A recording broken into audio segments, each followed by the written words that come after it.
더 친절한 자바 입문책의 둘째 마당 5장 시작하도록 하겠습니다. 자, 이번 장에서는요, 우리 클래스에 대해서 같이 알아보도록 하겠습니다.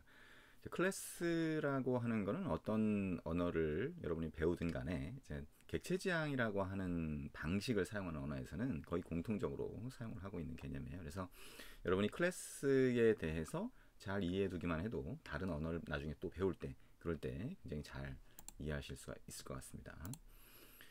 자, 그럼 우리 이제 클래스라고 하는 거를 이제 알아보려고 하면 이전에 했던 함수라고 하는 거 다시 한번 볼 필요가 있어요. 이 함수라고 하는 거 한번 다시 보면, 자, 우리 더하기 함수 add라고 하는 이름으로 이렇게 만들었죠. 그러면 위에 구멍이 두 개가 있고 아래쪽에 구멍이 하나가 있고 그 다음에 숫자가 두 개 이렇게 들어온다라고 하면 이 구멍으로 들어오는 숫자의 크기가 있겠죠. 우리가 변수 상자라고 하는 변수 상자의 크기가 있듯이. 그래서 자, 지금 int라고 하는 인티저, 영어로 하면 인티저가 되겠죠. 인티저라고 하는 두 개의 정수가 들어올 수 있는 구멍의 크기로 만든다, 이렇게 생각하면 되고, 아래쪽도 마찬가지로 구멍의 크기가 있다, 이렇게 생각을 하면 된다 그랬죠. 그래서 두 개의 정수가 들어와서 아래쪽으로 하나의 정수가 빠지는 그런 함수를 이런 모양으로 머릿속으로 이제 생각을 하시면 되겠네요. 그죠? 자, 그럼 이제 이 더하기라고 하는 함수를 자, 이렇게 만들어 볼 수 있겠다. 자, 직접 한번 만들어 보도록 할게요. 자, 우리 이클립스 쪽으로 가면 되겠죠. 이클립스 쪽으로 가서 자, 우리 myfunction이라고 하는 프로젝트, 여기 src, 그 다음에 이 안에 이렇게 패키지라고 하는 거 org.taketown.function이라고 있는데, 자, 그 안에 우리가 만들었던 펑션 01.java 뭐 이렇게 있죠.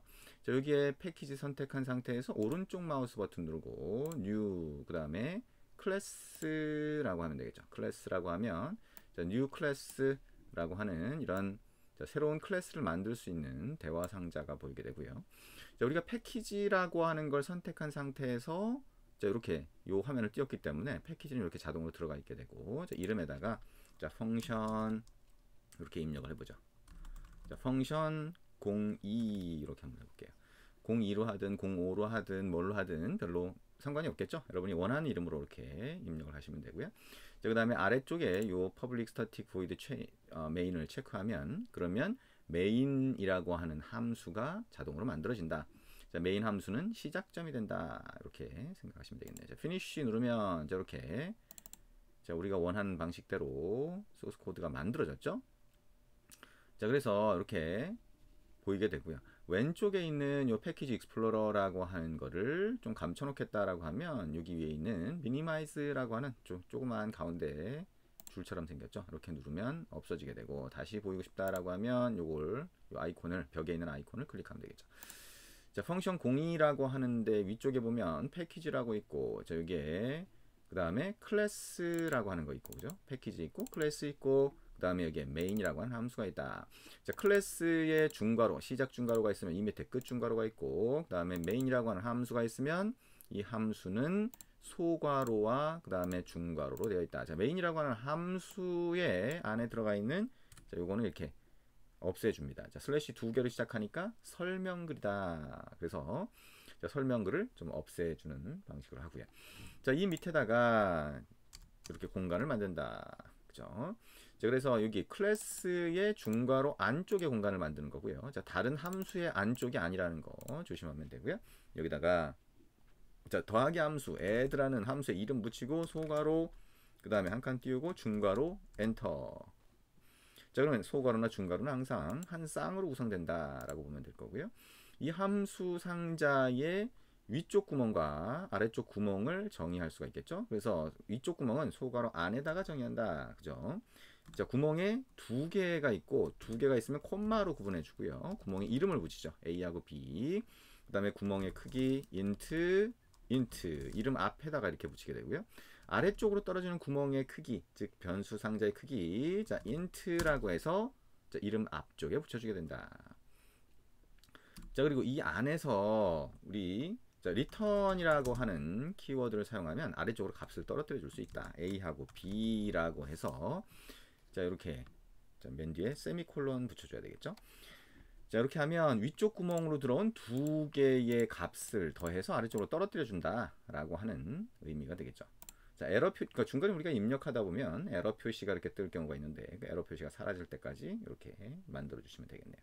자, 그리고 이렇게 함수 상자를 만든 다음에 이 함수 상자를 호출할 수가 있겠죠. 자, 함수 상자를 실행한다 또는 호출한다 이렇게 얘기할 수 있고, 이거는 지금 함수 상자를 만든 거죠. 만드는 건 선언한다, 정의한다 이렇게 얘기를 할 수가 있습니다. 근데 이 함수 상자를 만들어 놓고 이거를 실행할 때는, 자, 여기서 이 메인이라고 하는 함수에서 실행을 하겠죠. 메인이라고 하는 게 시작점이 되고, 우리가 이 프로그램을 실행하게 되면 메인 함수의 중괄호 안쪽에 있는 코드가 실행이 되니까. 근데 이 함수가 스태틱으로 되어 있기 때문에 얘도 같이 스태틱이 된다, 이렇게 생각을 하면 되겠죠. 그래서 이 스태틱을 붙인다 라고 보시면 될 것 같고요. 여기다가 add라고 하는 함수를 실행하자.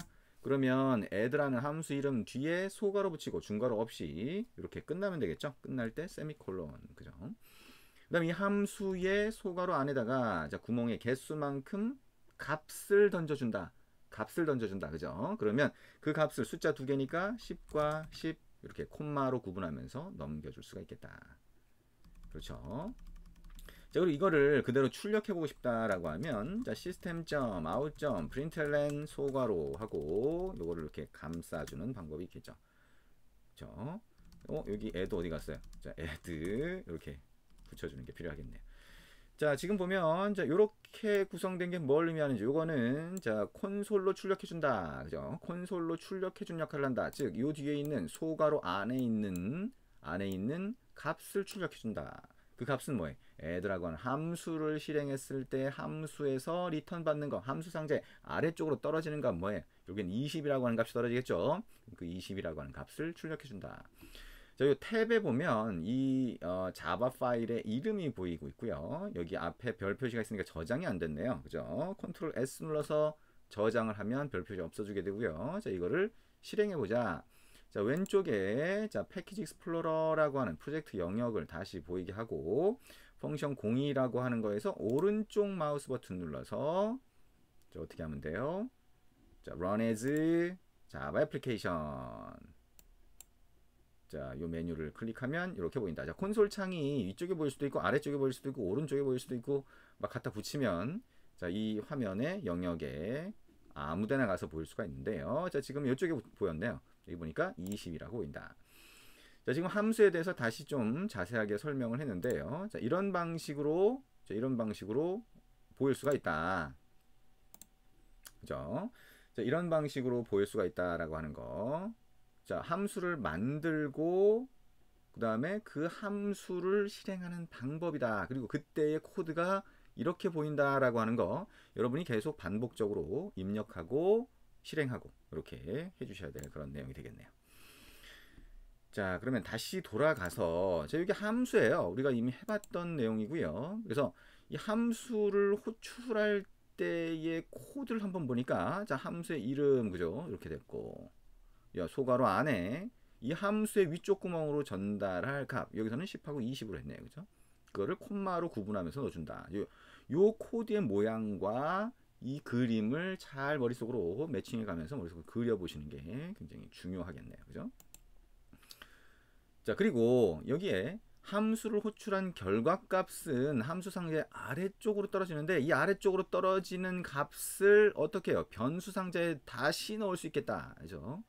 그 변수 상자를 어떻게 해요? 앞에다가 하나 만들어 주겠죠. 변수 상자를 만들 때 변수 상자의 이름 result라고 한다면, 자, result 앞에 변수 상자의 크기 int를 붙여주고요. 함수 상자를, 자, 호출하면, 자, 함수 상자를 호출하면 그 값이 왼쪽으로 떨어지기 때문에 왼쪽에 equal 붙이면 어떻게 돼요? equal이 오른쪽의 값, 뭐예요? 이 함수 상자를 호출한 값이 되겠죠. 그거를 왼쪽에 있는 변수 상자에 넣어준다.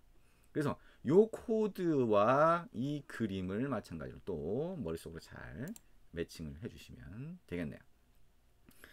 자, 이렇게, 자, 함수 상자가 동작하는 방식을 봤죠. 그러면 똑같이 코드를 그렇게 한번 변형을 해보자. 아까 우리가 이렇게 바로 출력을 했는데, 자, 바로 출력하는 거 말고, 자, 변수 상자의 값을, 자, 함수 상자의 결과값을 넣었다가 출력해보자. 어떻게 돼요? add라고 하고 어떻게 돼요? 10하고 20을 넣는 걸 밑에서 다시 한번, 자, 함수 상자를 실행할 수 있다. 그죠? 자, 함수 상자는 한번 만들어지면 그걸 여러 번 반복적으로 호출할 수 있잖아요. 그죠? 그러면 여기다가 어떻게 해요? int라는 크기의 result라는 이름의 변수 상자를 만들고 equal 이렇게 붙여줄 수가 있다. 그죠? 그러면 이 함수 상자의 결과값을 result라고 하는 변수 상자에 넣을 수가 있다. 그 다음에 system.out.println 이렇게 만들 수가 있겠죠. result 이렇게 붙여볼 수가 있습니다. 자, 그리고 이 변수 상자를 어떻게 해요? 먼저 한번 선언하거나 뭐 이럴 수도 있겠죠. 자, 그거는 좀 이따 이어서 같이 한번 해볼 겁니다.